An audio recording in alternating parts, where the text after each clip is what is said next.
when I heard that our theme today was education, I was like, this is my thing, right? I grew up in a family of educators. I have principals, directors, teachers, student aides.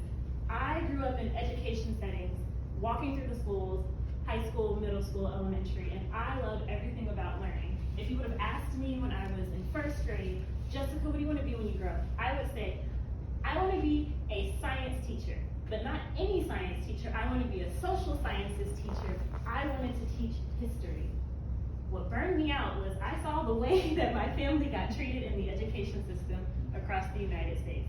I have family in North Carolina, New York City, New Jersey, and Indiana, and they all teach. I said, absolutely not. For as little money as they make, I will not be doing that kind of work. Instead, what happened for me was I decided that I was going to be a different kind of person, and that I was still going to do a little bit of educational work. But before I tell you about that, I have to tell you about my sister. I have a sister who was 2 years older than me, who I call Gingy.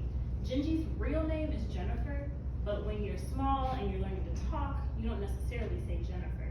I called her Furfur, but that one didn't stick. My brother, who is 14 years younger than me and 16 years younger than her, started calling her Gingy. And Gingy is so influential to not just my education, but my life and my lifestyle choices. Gingy taught me how to read. When she was in kindergarten, she would come home every day and her teacher would send home worksheets for me to do because I love school so much. My sister went to Harrison Hill Elementary School, and I would go to school with my mom to volunteer, and as I was volunteering, they would hand me worksheets and I would do them at home. I would wait patiently at the door for my sister to come in, and when she would come in, we would go in our room that we shared together and we would play school. Gingy would teach me everything from the sounds that letters made to how to put them all together. She taught me blends, and as she was practicing, I was learning. Unfortunately, in 1996, we got into this major car accident. Everyone survived in my car, but there were some casualties in the other car. The issue was, it caused my sister to have a body cast from the time she was in kindergarten until the time she was in second grade. So her learning looked a little bit different. My mom also broke both of her legs, and so I was sent away to live with my grandparents. My grandparents are extremely interesting people. My grandpa was born in 1939. He was a silent generation. He came from Arkansas, sharecropper's kid. My grandmother was from Kentucky, born in 1946. She was a coal miner's daughter, and they had very different educational journeys. My grandfather dropped out of high school. He never quite learned how to read. He could write, but he could do math. He just didn't really understand what he was reading when he was reading it. My grandmother went to the 11th grade. She dropped out because she said she was grown.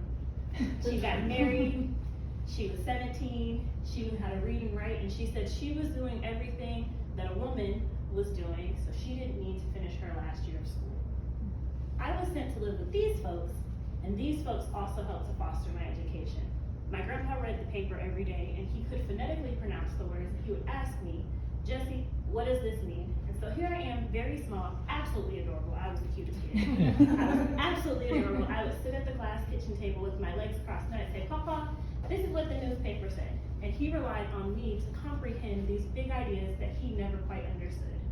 My grandmother and grandfather taught me how to play dominoes. I was learning how to count. I learned all of these games, and they really were focused on my education. My sister, on the other hand, was struggling at the back end because she was in a wheelchair and on crutches. The kids made fun of her and they picked on her, and she just really struggled with her education. The tutor wasn't always the most helpful, and she just wanted to be normal.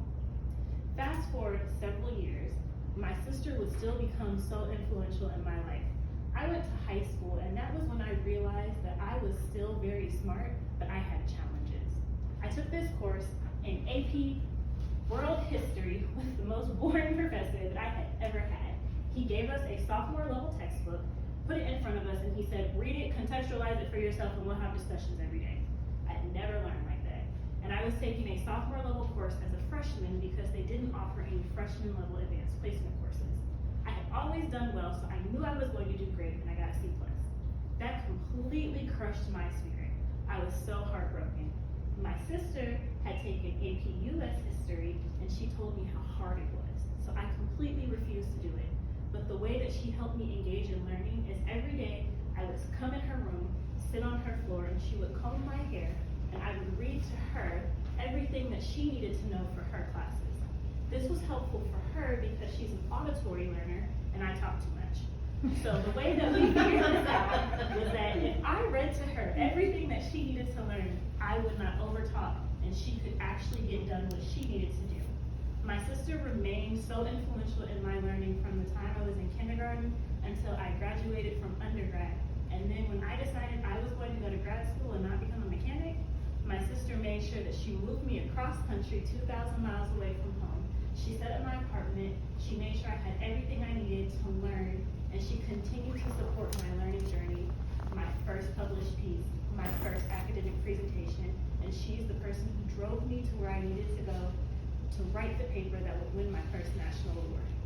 So even though my title is Mama Didn't Raise No Fool, my sister was the mama that fostered me, and she made sure that I was no fool. Thank you.